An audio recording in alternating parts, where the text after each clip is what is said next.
Welcome back to the Second to None podcast. And today we will be talking about a special legend here in Texas that many may have been forgotten or may not have.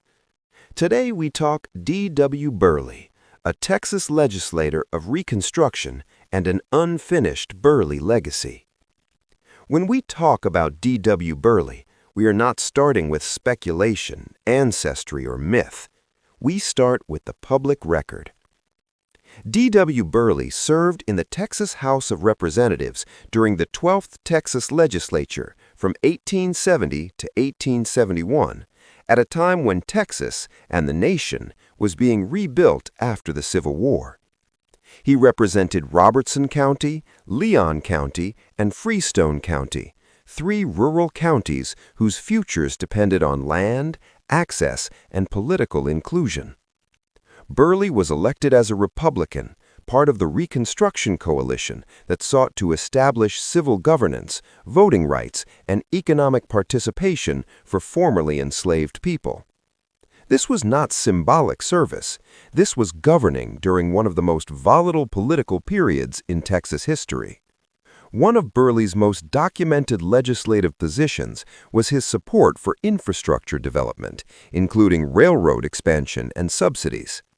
This position was debated heavily during Reconstruction, even among Republicans. But Burley's stance was not abstract. The counties he represented were land-based, agricultural, and geographically isolated. Railroads meant access to markets, movement of goods, land valuation, and long-term economic survival for freedmen communities. This tells us something important about D.W. Burley. He legislated with systems in mind. Land, transportation, economics, and political power were connected. His legislative record places him among 12 African-American lawmakers serving simultaneously in Texas, the highest level of black representation the state would see for generations. That moment did not happen by accident. It happened because men like Burley stepped into governance with preparation, discipline, and purpose. Now, having established what he did, we can talk about who he was.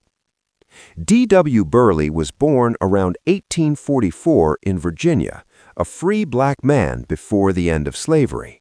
That status alone placed him in a unique social position, often involving education, trade skills, or organized community life.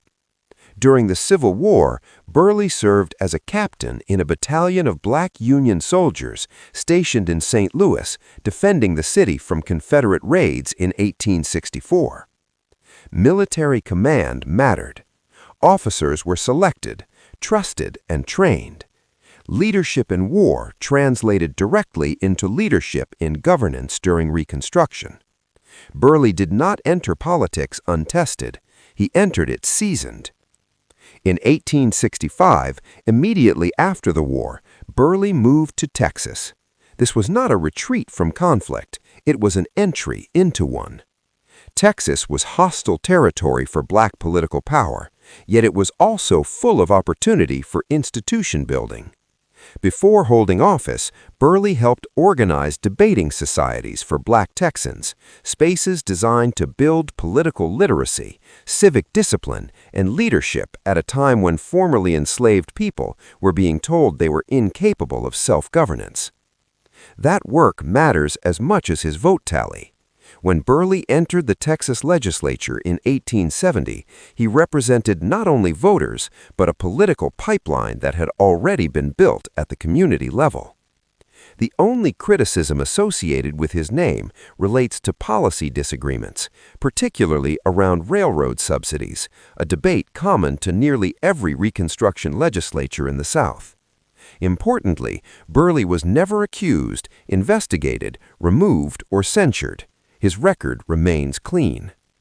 What ended his legislative career was not misconduct, it was the rollback of Reconstruction itself. As federal protections weakened and redemption governments took control, black political participation in Texas was systematically dismantled. Voting was suppressed, violence increased, representation collapsed. Many black lawmakers served only one term, not because they failed, but because the system closed. And this is where most history books stop. But this story does not, because the Burleys did not disappear when Reconstruction ended. The Burley family name remains in Texas, still engaged in community building, land stewardship, institutional work, and civic engagement. The work did not stop, it changed form. When politics closed its doors, attainums, church communities, institutions like the Church of God in Christ and other faith-based organizations that the Burleys supported quietly carried the work forward. Some families left, some were erased, and some, like the Burleys, stayed rooted as a pillar of hope and support for the people in times of struggle. D.W. Burley did not fail, he was interrupted. And today, the conditions that ended Reconstruction are being revisited, not with nostalgia, but with strategy. This is not a revival, even though the family has had many tent revivals to keep themselves prayed up for the harm they would receive as Negroes in Texas. This is unfinished governance at its finest, and the Burleys represent some families who never stopped preparing. Let's keep D.W. Burley's name alive and what he represents. This episode is sponsored by Vaysource, the San Antonio-based raw sea moss and natural herb store serving customers who want real wellness products without the guesswork. Vaysource offers raw sea moss gels, sea moss capsules, plus a wide selection of loose herbs, herbal powders, and herbal capsules, with options for curbside pickup, local delivery, and shipping support. Vaysource emphasizes quality and transparency, including sourcing and documentation practices like certificates and analysis tied to their sea moss supply, so customers can shop with confidence. For our listeners, use discount code SHOP10 to get 10% off your next order on their website, vaysourcesales.com. Till next time, stay alert, stay alive, stay second to none.